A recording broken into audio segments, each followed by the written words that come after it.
자, 그래서 동영상이 끊겼습니다. 넘어오게 되면 자, 아까 원래 좌표계가 이렇게 되어 있는데 약간 이렇게 각도를 세타만큼 이동을 하게 되면 원래 점은 원래 있었던 XY 좌표계에서는 이런 길이를 갖겠지만 좌표계 전체가 회전을 했기 때문에 이제 이렇게 생긴 새로운 좌표계를 우리가 정의를 해야 되겠습니다. 자, 그렇기 때문에 이런 그림을 조금 이해하기 편하게 오른쪽으로 이제 옮겨 보겠고요.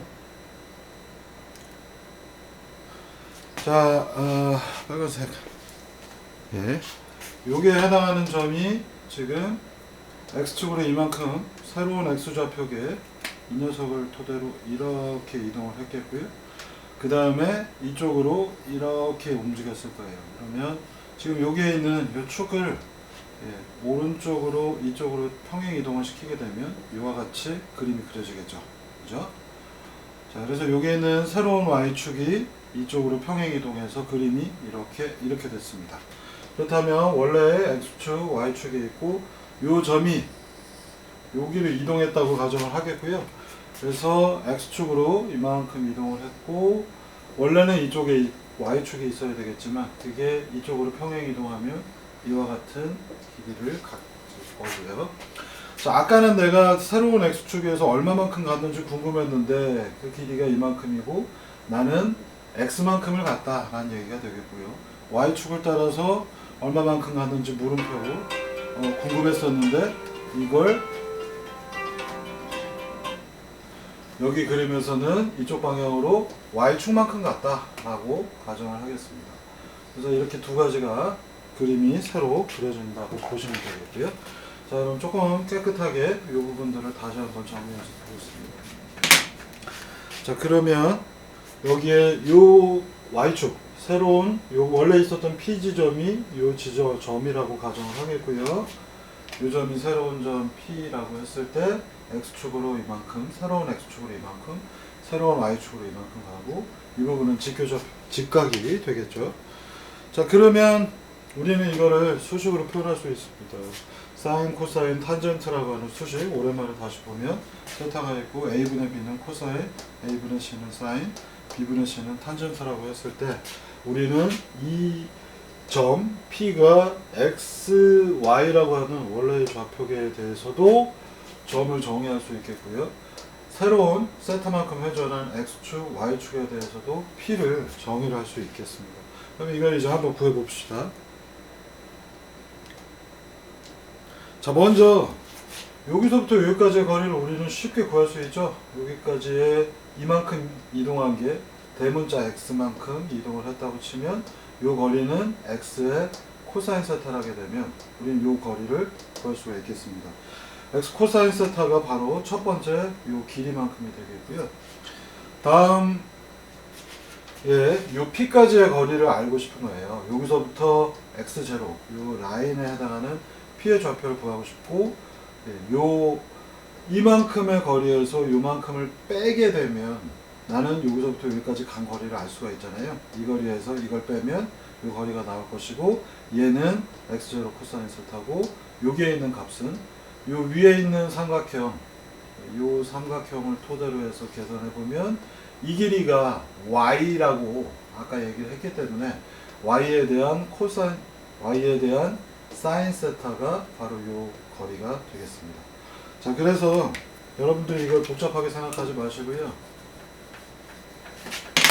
나는 이 P라고 하는 점을 X좌표계 위에서 알고 싶은데 그 거리는 이만큼의 X 코사인 세타에서 Y 사인 세타, Y가 사인 세타만큼을 빼줘야 실제 여기서부터 여기까지의 거리, 우리가 구한 이만큼의 거리를 X0라고 하면 이걸 구할 수가 있게 되겠습니다. 자, X0는 옛날 원래 우리의 좌표계 위에서의 한 점이 되겠고요.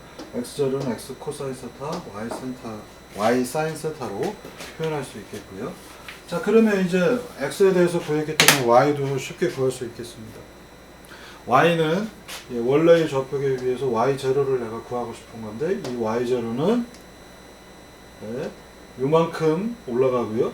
내가 X까지의 거리를 알고 있기 때문에 네.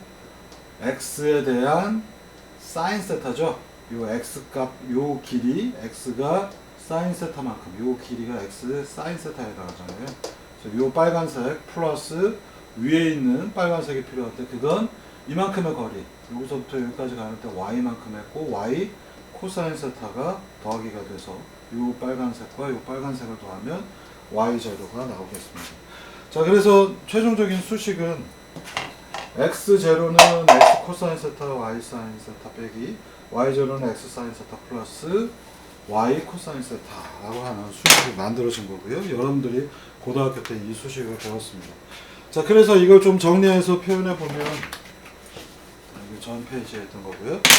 자, 원래 x, y라고 하는 좌표계가 세타만큼 회전을 하게 되면 우리는 그때 있던 점을 이게 이만큼 이동했고 x축으로 새로운 x만큼 새로운 y만큼 이동했다라고 계산을 한 거고요.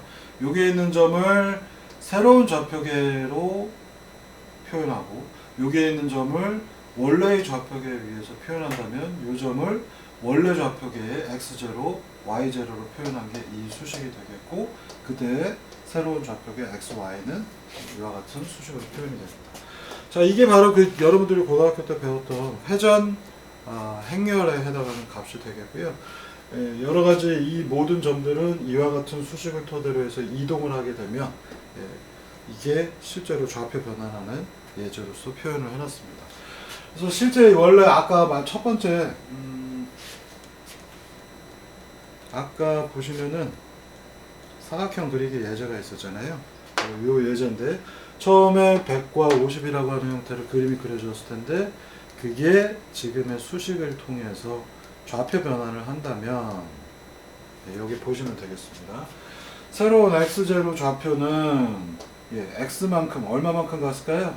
아까 150이라고 했기 때문에 x값이 그 좌표계에서 100 그리고 코사인 세타가 30만큼 회전한다면 코사인 30도 그 다음에 요 위쪽으로는 y값은 얼마인가? y는 얼마겠어요? 맨 처음에 점을 보시면은 초기에 있는 점은 요 점을 지금 우리가 목표로 지금 얘기를 하고 있는 거고요. 요 점은 초기에 좌표가 100에 0이었을 텐데 30도만큼 회전을 하게 되면 어디로 갈까라고 하는 문제를 풀어보는 겁니다. 그래서 요 점은 원래의 수식 x는 얼마였냐면 그 좌표계 위에서 100에 해당하겠고요. 그 좌표계 위에서는 0에 해당하겠고 세타는 30도만큼 값이 들어가니까 100, 0 바로 여기 있는 새로운 좌표계 x, y에서의 점에 해당하겠고요. 자, 무슨 얘기냐면 좌표계가 변화를 하더라도요. 새로운 좌표계 위에서 요 점은 이쪽 좌표계와 이쪽 좌표계 입장에서 보면 얘는 여전히 100과 0이겠죠. 그죠? 원래의 좌표계 위에서 보면 얘는 이동을 했겠지만 이 좌표계가 대문자 x, 소문자 y이기 때문에 이 좌표계 위에서는 여전히 100과 0이라서 값은 100과 0이 들어갔고 나머지 코사인 사인에 대한 것만 계산을 해주면 새로운 x0점 86.6 바로 이 점이 이 부분이 86.6에 해당하더라라는 결론을 얻게 된 겁니다. 그래서 여러분들이 좌표 변환에 대한 것들은 이 로봇공학을 들어가기 위해서는 최대한 많이 이해들을 하시려고 해야 되겠고요. 여러 가지 사례들을 토대로 해서 이 부분은 계속해서 다루도록 하겠습니다.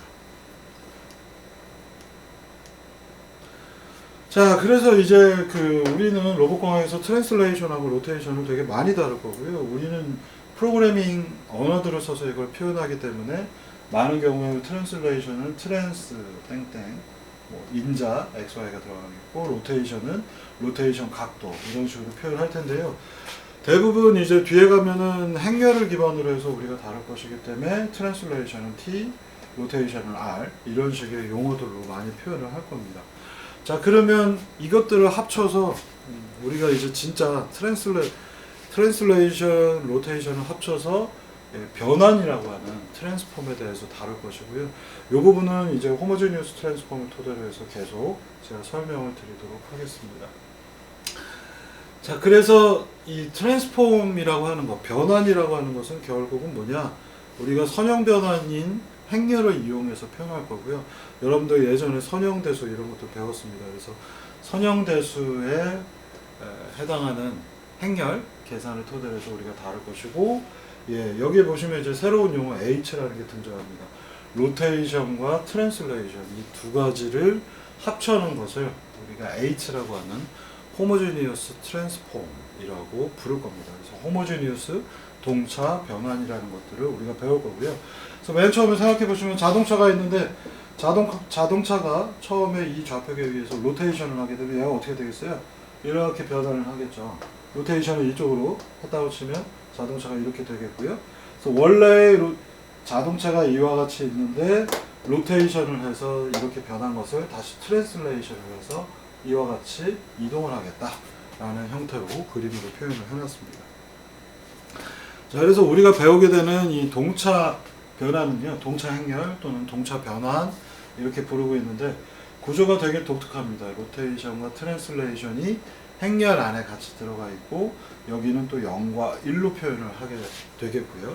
그래서 원래의 데이터, 자동차가 원래 이렇게 되어 있는데 이 부분과 1이라고 하는 숫자를 도입을 하게 되고 이 부분은 로테이션, 이 부분은 트랜슬레이션. 되게 구조가 되게 이상해 보이죠? 우리가 아는 행렬은 원래 이게 아닌데 여기에 로테이션 파트가 있고 여기에 트랜슬레이션, 그리고 여기에 원래 자동차가 있고 여기는 0, 1을 대입한 다음에 이 부분에 1이 있다면 우리가 행렬 계산을 토대로 해서 이걸 연산을 해본다면 RT 자동차를 각각 곱해서 더하니까 로테이션이 자동차에 먼저 곱해지겠고요. 다음 플러스 이렇게 행렬 계산하니까 T가 추가로 더하기가 들어가겠고 01과 자동차와 1이 서로 곱해지니까 0과 자동차가 곱해져서 0, 그 다음에 1만 남을 거라 추가적으로 1이 하나가 남게 됩니다. 뭐 이런 컨셉으로 진행이 되는 것들이 동차 행렬, 호모지니어스 트랜스폼이 되겠고요. 여러분들은 이제 이 부분에 대해서 조금 더 많이 배우도록 하겠습니다. 자, 그래서 우리가 이걸 그 로테이션 매트릭스 형태로 표현을 한다면 앞서서 얘기한 것처럼 x0, y0는 xy에 대해서 코사인, 마이너스 사인, 사인, 코사인이라는 수식으로 표현이 될 거고요. 트랜슬레이션은 간단하죠. 여기 앞부분에서 계산되어 있는 로테이션에다가 플러스 a, 플러스 b만큼을 해주면 x0, y0가 먼저 로테이션을 하고 그 다음에는 트랜슬레이션을 해서 뭔가 다른 형태가 나오는 것, 그것을 바로 호모지니어스 트랜스폼이라고 부릅니다.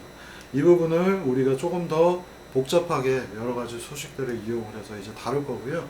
지금 이 단계에서 이런 어떤 수식들로 표현되는 것들 다음 시간에 조금 더 우리가 자세하게 다뤄보도록 하겠습니다. 오늘은 여기까지 하고 다음 시간에 호모지니어스 트랜스폼, 동차 행렬 이용한 동차 변환, 호모지니어스 트랜스폼을 배워보도록 하겠습니다.